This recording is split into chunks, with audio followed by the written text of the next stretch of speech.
So hi, one of the Good Noise podcasts. I'm Shane, I'm Glory. and we're here with. I'm Jonah. Hey, it's Martin.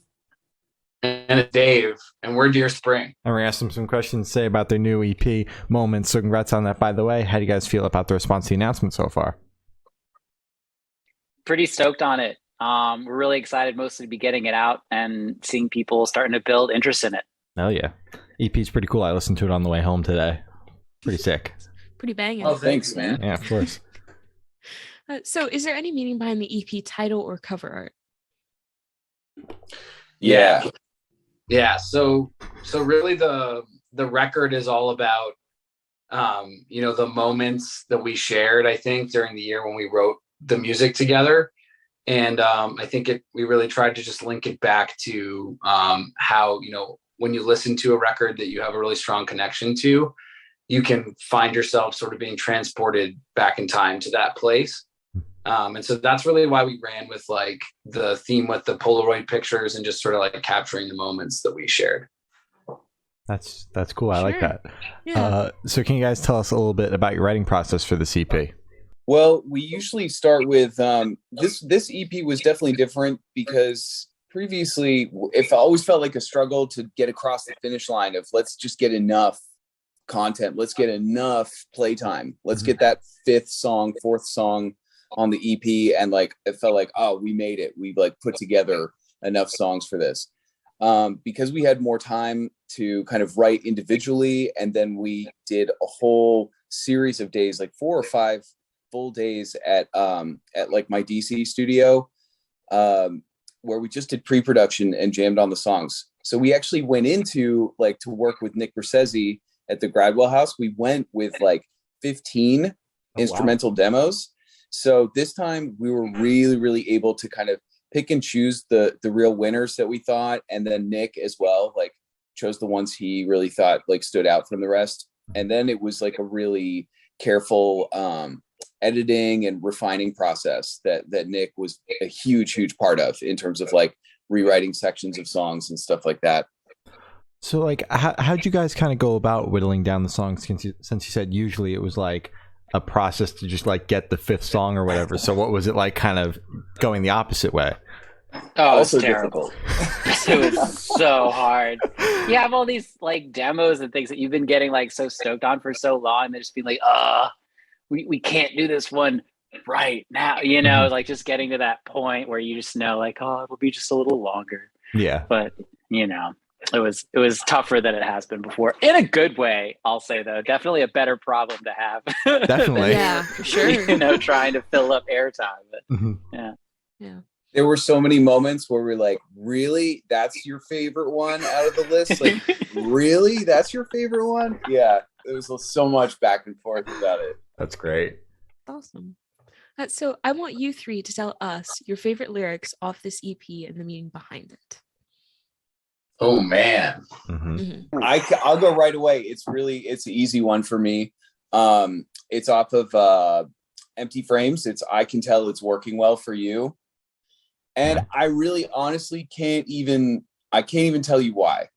It's just the way, I don't know, it's just something about the way, honestly, like phonetically, the way that Jonas sings it, it just, the way that he delivered it comes with such conviction, and something just like rattled me like about it. And, it's, yeah, I don't know. It made me feel something, and I can't even really put words to it. So that's mine. Fair enough. This is a really tough one because there are like, for me, a lot of lyrics on this that I was really happy about, like placement wise. But like, cause Empty Frames, like it's filled with that for me too. But I gotta say that my favorite lyrics were off of Every Now and Then, the very beginning one. Like, well, I never said it was your fault. And for me, those are really dope because that was, I guess it was earlier on in the writing process. Like that was one of the earliest ones that we had lyrics and melody for. And I heard that for the first time and it was just like, oh, awesome. Like it was the first time hearing like the connection of everything. And to me, that part of it signified like the beginning of the process, the beginning of like getting all these songs written down. And it was a moment where like for a part, like I'm not the one behind writing the words. So like treating them is almost, you have to be way more methodical about it and delivering and being true to the message that was put down. I don't know, it was sort of part of the beginning of that collaborative process for me. It made it really special. But obviously, I mean, that's coming from, you know, under the hood, like in the process of everything. And one of the things I really like about the lyrics we've written so far is they can be interpreted in a lot of different ways. I don't think there's like any right way to interpret it necessarily. That's cool. Dave? Yeah, I mean, I think for me, I'll just say that I think my favorite lyric in the record is just "Don't think twice, blame someone else." It's from Newspeak. And I just think, like, for me, like, writing that song and that line specifically, I just really wanted to challenge the listeners to take some time and take stock of themselves and think about how there's so much polarization in society right now and how challenging it is to try to express yourself, that I think a lot of people tend to just jump right to blaming other people because it's easy. But, you know, I think in like the kind of challenging times that we've seen over the last few years, it's important to like look inward too. I like that a lot. So where was your headspace at while you guys were writing this EP? Oh man. I mean, like we started writing it during, you know, 2020 after we had been separated for a while. Like there was a while where we weren't meeting up for practice and we were all kind of like just demoing our own stuff. Jonah, Marty, and I are all engineers, so we all have our own like setups where we can like write songs or collaborate online. And you know, I think we just like took the opportunity of that year to try to like revisit the band and try to get all on the same page about like what we really wanted it to be, rather than just being like a group of friends who like to get together and write songs, you know? Yeah, that makes sense. And I think as a result, we were just like super inspired at that time and had a lot of material, and we're just really excited and really like motivated to work together in a new way. And we wrote so much stuff that we all thought was so dope. And there was a lot of like, as Marty likes to call it, like days in court, where like we would put all the songs up and like each song gets like a defense and a prosecution and all of that. Yeah. Oh my God. Yeah. Yeah. But there's something really special about that, you know, because like really felt like the best ideas all one. And then we showed up to Gradwell with Nick, and Nick was like, "These aren't songs." And then we had to rethink them all over again. So you guys did all that fighting just to be told they're not songs anyway. Yeah. Deer Spring, Yeah. I will say Deer Spring is a very, very passionate democracy, but we are a democracy, and everyone, you know, like there's a lot of pushback on creative elements, but we really do all come together and super unified at the end. And this is like a really good, I think that everyone just can get behind this so much. Everyone's voice definitely feels super heard creatively and like perfectly represented on this. It's like, it's really exciting for sure. So how do you recommend your fans to listen to this EP for the first time? Should they play it in the car with friends, dark with headphones on? Should they blast at a party? What do you guys personally recommend? I'd say like start to finish headphones, but that's just me. Like windows Sure. down though, max volume, like largest crowd of people you can, and just I'm totally just playing it. No, your favorite way, like just jam it. It's a great record. I'm not biased. Not biased at all. Maybe it's not too long, so maybe like in the morning, either in your commute or right when you get to work. That's always a good music moment for me. So yeah. All right. Sure. So this question should be super, super quick. Off the top of your head, I want you to describe this EP for new listeners in 3 words. No more, no less. All 3, you have to do it. Bold, full-bodied, and fun. Okay. I thought that you had said bowl, and I was like, where the fuck is he going with this? But No. Bold, full-bodied, and fun. Oh Got yeah, I heard gold. Yeah. I don't know. I was I'm like, gonna go. okay. Okay. Not I'll go gold. second then, because the first word that comes to mind for me, for whatever reason, is blue. I'm gonna say mature and electric. Ooh. Okay. That's good. All right. 3 words, Mhm. right? Mhm. All right. Cool. 3 words are dope, then kick ass, Okay. and awesome. Like There you go. those are the only 3 words you need. Hell yeah. Got a point. So, in the same vein as the last question, is there a certain feeling or emotion you want this EP to invoke in your listeners? Introspection. Mhm. Want to elaborate on that? Yeah, at I all? was. I Yeah. thought you were going to. Oh, sorry. I thought this was like keep it at the word or whatever. Yeah. Oh no, no. Gotcha. I don't know. I think like again, like a lot of the themes throughout it sort of challenge the listener to self-reflect and connect with themselves in a emotional and like intimate way. Yeah, and not in a dirty way. I did not mean that. Get down with the album. Yeah. No, but you know what I mean. Like in a self-reflective way where you can really like create space for your own like thoughts and feelings. Yes. That makes sense. All right. Honestly, I if I can really quick Mhm. to add Yeah. on to what you were saying, I'm of the belief personally. I like music that gives me a emotional response, whatever that may be. I think music is doing its job if you get that. And I think that like a lot of people kind of like Dave, what you were saying about being introspective, seeing where that takes you. Music like does a lot of things for a lot of different people, and I think as long as it helps do that, like that is what I want to facilitate in people, just like giving them like what they need to get out of whatever it is that we're showing them, if that makes sense. I like that a lot. Hell yeah. So what is your favorite memory that you guys made while creating the EP? Oh man. We like recorded it. So like because we did all that recording of the 15 songs first, and then we recorded all of like the drums and like finished writing the songs for like a full week locked in the studio. And then we like went home for like a month and then we came back.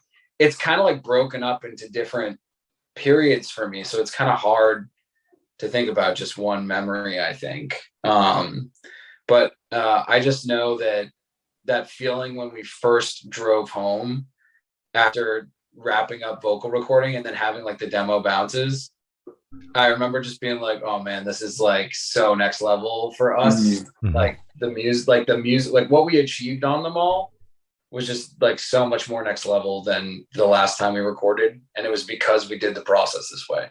Hell yeah.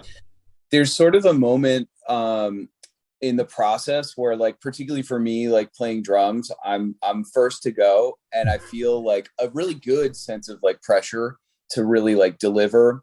And I'm also like an engineer, so in my mind I'm like thinking my performance, but I'm also like, are we gonna sonically like capture these drums like the way that I want to? And when you get like a really good drum sound and you get your first couple of songs like onto the hard drive and you hear it back and you start to leave the like questioning like self-doubt phase and really move into that like, oh, it's on now, like we're fully in the process. And then similarly, like when you start to really commit to some guitar sounds and you get a couple of like songs with guitars on it and you like really feel like you're seeing like, the image on a canvas like kind of come together, and you kind of leave that like, you leave that panic stage and you're like, this is awesome. Like that's for sure. That's like the best moment. Hell yeah. Oh, those are good moments. It's good. So for this question, I want you to picture you're on tour. You're at a gas station for a rest stop. You're going in. What is your snack of choice? Cheez-Its. Cheez-Its. All right. Taste. Nice. White cheddar or just regular? Oh, I've been on the jalapeno kick lately. The Ooh, what? Fancy. Yeah, the I thought spicy ones. I thought there were just two. I thought it was white cheddar No. or cheddar. Oh no, there are jalapeno spicy Cheez-Its. They're not that spicy, so it's not like you got to worry like Takis or something, like not to eat too many of them. Yeah. They're just kind of addictive and a little bit spicy, just a little something. Okay. I'm gonna have to try those considering I didn't even know they existed. That's cool. That's cool. I'm gonna go with like flavored seltzer or like Liquid Death. Okay. And bands like Liquid super Death. obsessed with that right now. Yeah. Sponsor and them. And like a Cliff Bar or something, kind of like where I think I'm being healthy. You know? All right. Okay. All right. So I would probably say Lipton Brisk iced tea, as well as I don't even remember what they're called. They're those Fritos that are like twists, that The honey barbecue flavor. twists, yeah. Those are like must have. Those are fucking ingrained into my memory because it took us like 15 minutes with someone that we interviewed to figure out what those fucking things were. Oh my So God, as we yeah. started describing them, I was like, the fucking honey barbecue Yeah. fucking Frito twist. I know exactly what those are. Nice. So on the topic of food, if the band was a dish, what dish would the band be and why? Ooh, I'm gonna have to go with like a charcuterie board. Ooh. Ooh. We've got like we have lots of layers to us. That's what I would say. Like we have lots of different flavors. We have different energies. Like you listen to each of our records, and I think our last record more so than this one, it sounds like every song's a different genre almost. And then this record, I think we did a better job of still incorporating all those disparate influences, but having them be a cohesive sound. But it's still like a lot of different flavors, a lot of different emotions. You'll laugh, you'll cry, you'll smile. You might even make a friend. Yeah. Just like a charcuterie board. I'm totally about that. All right. Exactly. All right. Martin, Everybody you agree? agrees? I don't know, something you would eat in the early 2000s, but a little fresher and with a new twist. Nice. Nice. We'll take that too. Maybe a charcuterie board from the early Yeah. 2000s. Yeah. Oh man. Early I love 2000s inspired charcuterie. Some finely aged cheeses and meats. Perfect. So for these last couple of questions, we're actually going to shift away from music, if that's okay with you guys. Sure. All right, great. So we're actually going to go straight to death row. Boom. So if you're on death row, what would your last meal be with a drink? I feel like it would have to be I feel bad saying this, but probably General Tso's chicken. with Why do you feel liquid that? death- with a liquid death. It's not classy at all, but I feel like I would just want all that sugar and sweet and fried. Just give me all of it before I You're die. dying. Who gives a fuck about class? Yeah, exactly. Exactly. It tastes good. Yeah. Mm-hmm.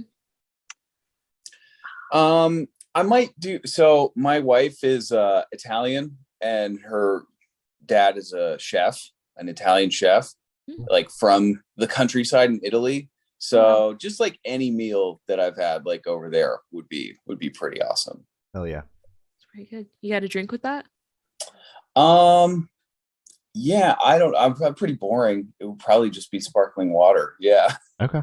I get it. That's not boring. Yeah. Mm-hmm. I mean, I don't even know. I'd probably just do like a real good steak or something with the greatest beverage invented by mankind. Yeah. Lipton Brisk iced tea. I'm sorry. Like that would be it. That would be, it is the elixir This of man youth. would take it into the vein because the It seems like Lipton this man Brisk drinks iced more tea. Lipton Brisk iced tea than water. 100%. Oh, yeah. Liquid There's no death. question of that. That is 100%. absolutely true. Water is just a delivery method for Lipton Brisk. Like that's hope. So if you could live in one fiction world for a week, where would you live? Good question. Oh man. Adventure Time. Nice. Ooh, good pick. Marvel for the multiverses. Hell yeah. That's good. Oh man. This is hard. I was trying to think. I guess like Dragon Ball Z. Nice. Sure. Yeah. Sorry, I had to think really hard because like a lot of the shows I like to watch are not places I want to live or be or exist. You know what I mean? Yeah. Yeah. Like, I'm not trying to live in Game of Thrones. Like that's gonna be rough, yeah. right? No. Fair enough. No. That's fair. All right. So I have the honor of asking the last question. Every single person we've spoken to has actually said it is the most important question. What is your favorite color? For me, it's definitely green, but love the questions, but I think some of the other ones might have been better. Just gotta be honest. I'm offended. Yeah, what the fuck, man? Well, Get out. if you look She's like, you're out. if you look at my drawers or closet, you will see pretty much only gray and black. So somewhere between gray and black, Okay. definitely. All right. Perfect. Boring, but just blue. Fair enough. Fair enough. Thank you for not insulting our question. Good. I'm terrible. I'm sorry. That's so rude of me. So as Glory said, holy shit, a cat. Wait, So wait. this is Luna. Hi, Luna. She's a good fucking kitty. Love her. She's just hanging there. Yeah. Just hanging. So as Glory said, that's all the questions we have today. Is there anything that you would like to plug? Yeah, please check out Moments. It's out next Friday, June 3rd. You might be hearing this at a different time than when we did the interview, but we really appreciate you guys checking us out. Oh yeah. All right. Well, thank you for now. This guy's been Deer Spring, and we have been the Good Noise Podcast.